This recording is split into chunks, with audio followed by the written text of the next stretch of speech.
নমস্কার বন্ধুরা, আবার তোমাদের কাছে চলে এসেছি সেই একই সৌরজগৎ এবং তার অন্যান্য গ্রহ মানে তার অন্তর্গত গ্রহগুলোকে নিয়ে। আজকে আগের দিন তোমাদের বলেছিলাম না যে সৌরজগৎ একটা সংসারের মতো, সূর্য হচ্ছে তার প্রধান কর্তা, আর তার অধীনে এতগুলো গ্রহ তারা সূর্যের আকর্ষণে ঘুরে যাচ্ছে। আজকে একটু দেখো, আমি সেই ছবিটা এঁকে এনেছি, সেই ট্র্যাকটা, যেটা যে কক্ষপথ যেটাকে আমরা বলি, কিন্তু এটা কিন্তু পুরো কাল্পনিক। এমন নয় যে একটা তাদের জন্য নির্দিষ্ট একটা নিয়ম করে একটা পথ তৈরি করে দেওয়া হয়েছে, সেই পথেই তারা ঘুরছে। কিন্তু খুব আশ্চর্যজনকভাবে সূর্যের এমনই আকর্ষণীয় একটা ক্ষমতা, তারা কিন্তু এই কক্ষপথ থেকে কখনো সরে যেতে পারে না। যদি সরে যায় ভয়ঙ্কর বিপদ হবে। একটা ট্র্যাকে কিন্তু আমরাও আছি, আমরা পৃথিবীর মানুষজনও আছি, হ্যাঁ। তো সেই জন্য আমি সৌরজগতের যে ছবিটা একটু এঁকেছি, তোমরা একটু দেখে নাও। বুঝতেই পারছো তোমরা, এর আগে এরকম ছবি দেখেছো। এটা হচ্ছে সূর্য, যেটা আমাদের নক্ষত্র বা তারা যেটাই বলে থাকো, সেটা কিন্তু বিশাল একটা নক্ষত্র, এবং তোমরা বুঝতে পারছো রোজই আমরা সূর্যকে দেখতে পাই। এরপরে আছে হচ্ছে বুধ, তারপরে আছে শুক্র, পৃথিবী, মঙ্গল, বৃহস্পতি, শনি, ইউরেনাস, নেপচুন আর প্লুটো। ঠিক আছে? আচ্ছা, এর মধ্যে সব থেকে কাছের গ্রহটা তোমরা বুঝতেই পারছো, বুধ। ঠিক আছে? আর সব থেকে দূরের গ্রহ, যেটাকে 2006 সালে অবশ্য বিজ্ঞানীরা বলছেন এটা আমাদের সৌরজগতের একজন মেম্বার বা সভ্য নয়, তবু আমি প্লুটোটাকে রেখেছি, এটা বামন গ্রহ। ঠিক আছে? আর এইগুলোই হচ্ছে কিন্তু প্রধান গ্রহ। এইবার আমি চট করে তোমাদের আগে সূর্য থেকে দূরত্ব এবং সূর্যকে প্রদক্ষিণের সময়টা একটুখানি তোমাদের বলে দিই, তারপরে আমি আলাদা আলাদা করে প্রত্যেকটা গ্রহ সম্বন্ধে বলবো।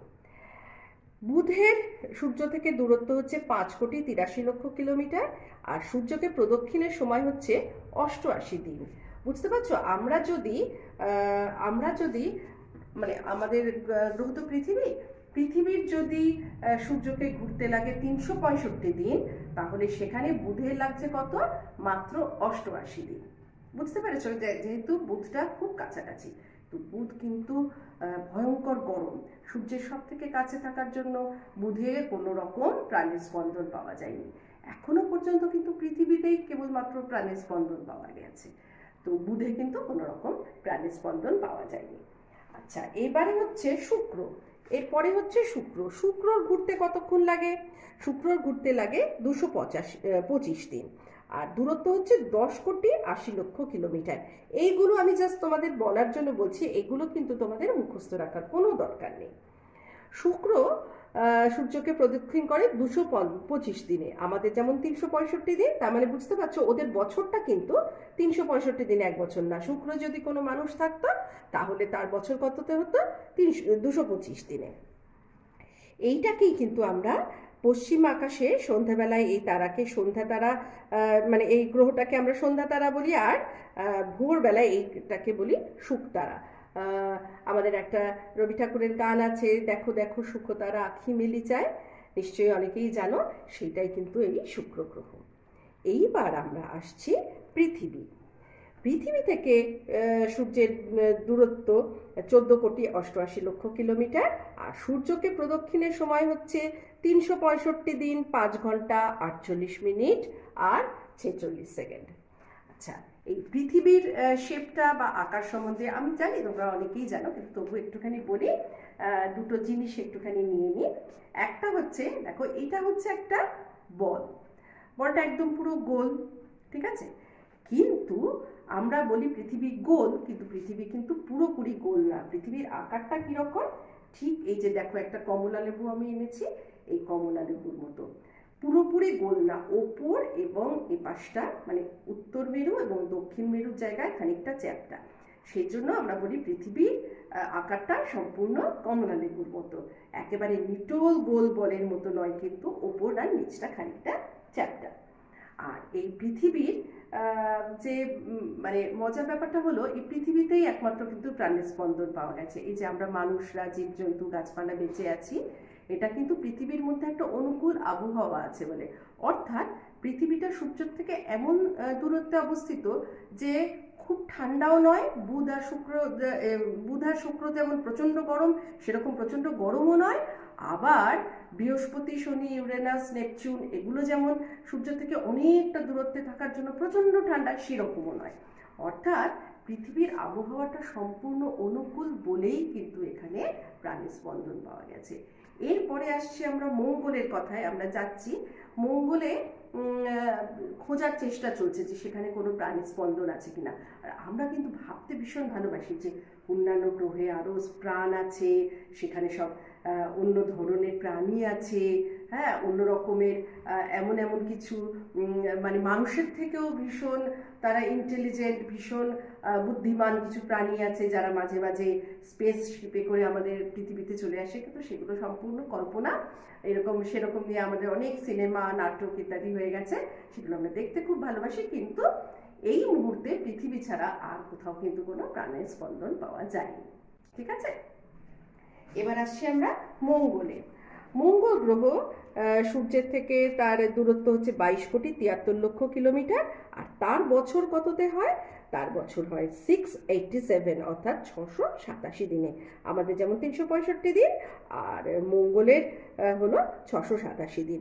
এখানে কিন্তু জলের সন্ধান পাওয়া গেছে, আর এখানে এই গ্রহের বায়ুমণ্ডলে কিন্তু কার্বন ডাই অক্সাইডের পরিমাণ বেশি। ঠিক আছে, এরপরে আমরা চলে যাচ্ছি সব থেকে বড় যে গ্রহ, সেটা হচ্ছে বৃহস্পতি। ঠিক আছে, আচ্ছা আরেকটা বলে নিই, মঙ্গলের দুটো উপগ্রহ আছে কিন্তু, সেটার নাম ফোবস এবং ডিমোস। পৃথিবীর যেমন উপগ্রহ হচ্ছে চাঁদ, তোমাদের আগের ভিডিওটাতে বলেছিলাম, সেরকম মঙ্গলেরও দুটো উপগ্রহ আছে, ফোবস এবং ডিমোস। আচ্ছা, সৌরজগতের দূরত্ব অনুযায়ী বৃহস্পতি হচ্ছে 5 নম্বর গ্রহ, পঞ্চম গ্রহ।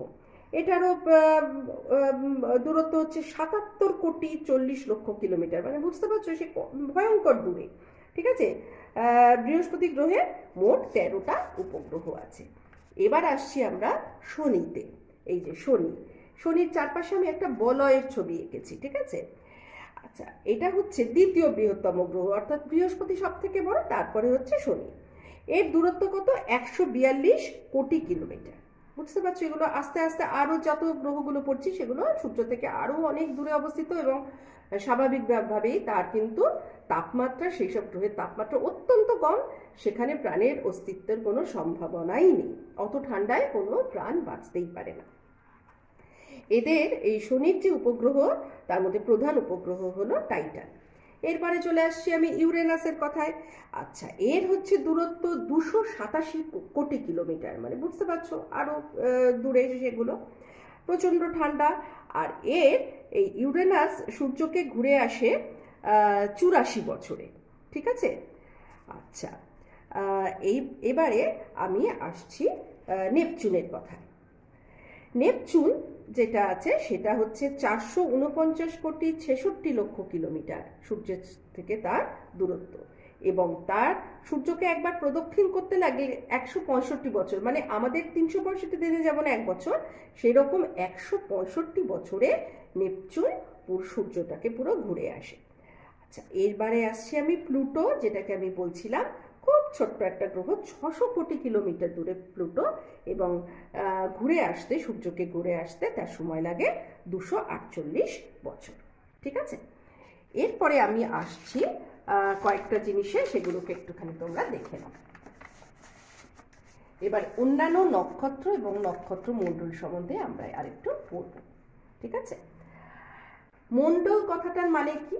মণ্ডল কথাটার মানে হচ্ছে অনেক কিছু, পুঞ্জ, মণ্ডল, বাংলা মিস নিশ্চয়ই পড়াবেন, এগুলো হচ্ছে অনেক কিছু তারার সমষ্টি, বা অনেক কিছু সমষ্টি হলেই আমরা তাকে মণ্ডল অথবা পুঞ্জ কথাটার আখ্যা দিয়ে থাকি।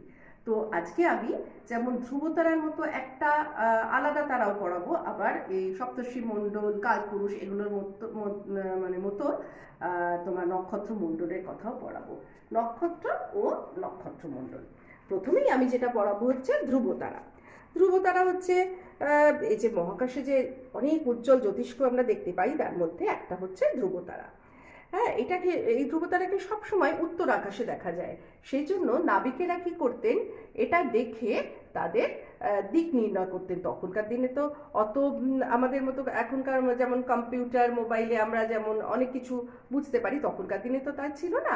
নাবিকরা তখন ধ্রুবতারাকে দেখে দেখে তাদের দিক নির্ণয় করতেন। এবার আসছে সপ্তর্ষি মণ্ডলে। দেখো আমি একটা সপ্তর্ষি মণ্ডলের ছবি এঁকেছি। 1 2 3 4 5 6 7। তোমরা এর আগেও পড়েছো সপ্তর্ষি মণ্ডলের সাতটা, সাতজন ঋষির নামে এই সপ্তর্ষি মণ্ডলটা নামকরণ করা হয়েছে। কে কে ঋষি সেই নাম? বশিষ্ঠ, অত্রি, মরীচি, অঙ্গিরা, ক্রতু, পুলহ এবং পুলস্ত্য। এই সাতজন ঋষির নামে কিন্তু সপ্ত ঋষি, তাদের নামে কিন্তু সপ্তর্ষি মণ্ডলে নামকরণ করা হয়েছে। আচ্ছা, এই সপ্তর্ষি মণ্ডলকে আমরা কোথায় দেখতে পাই? সপ্তর্ষি মণ্ডলকে দেখতে পাই উত্তর আকাশে। চৈত্র মাস থেকে বৈশাখ মাস পর্যন্ত উত্তর আকাশে সপ্তর্ষি মণ্ডল দেখা যায়। ঠিক আছে। আচ্ছা, একটা কিরকম একটা জিজ্ঞাসা চিহ্নের মতো এর একটা আকার। এরপরে আসছি আমি কালপুরুষে। এই কালপুরুষটা কিন্তু খুব মজার একটা চেহারা। দেখো আমি এই ছবিটা এঁকেছি, যদিও আমি এখানে আকাশি নীল করে এঁকেছি তোমাদের দেখার জন্য, কিন্তু এগুলো তো কখনোই আমরা উজ্জ্বল আকাশে দেখতে পাই না, একমাত্র রাতের বেলায় এই তারাগুলো দেখতে পাই। এই যে কালপুরুষের যে তারাগুলো, এগুলোকে একটা কাল্পনিক রেখা, এগুলো সমস্ত কাল্পনিক রেখা। এই কাল্পনিক রেখা দিয়ে যোগ করলে দেখা যায় যেন মনে হচ্ছে একজন কেউ শিকারী দাঁড়িয়ে আছে বা যোদ্ধা দাঁড়িয়ে আছে, তার হাতে একটা মানে কি বলবো, একটা তীর ধনুকের ধনুক, হ্যাঁ, আর একজন যোদ্ধা এরকম দাঁড়িয়ে আছে। একে কিরকম দেখা যায়? বৈশাখ জ্যৈষ্ঠ মাসে দক্ষিণ পশ্চিম আকাশে এবং পৌষ মাঘ মাসে পূব আকাশে এদেরকে দেখা যায়। আর ইউরোপীয় জ্যোতির্বিজ্ঞানীরা এর নাম দিয়েছেন ওরিয়ন বা ব্যাগ। এবার আসছি আমরা বৃশ্চিক মণ্ডলে।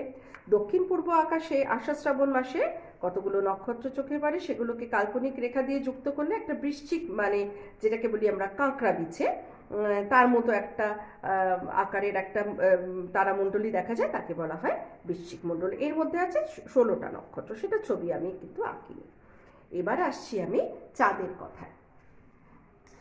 চাঁদ হচ্ছে, আমরা কিন্তু চাঁদ আকাশে দেখে থাকি। পূর্ণিমার চাঁদ তো খুব বড় আমরা দেখতে পাই, কিন্তু চাঁদ কিন্তু অনেক আকারে কিন্তু অনেকটাই ছোট।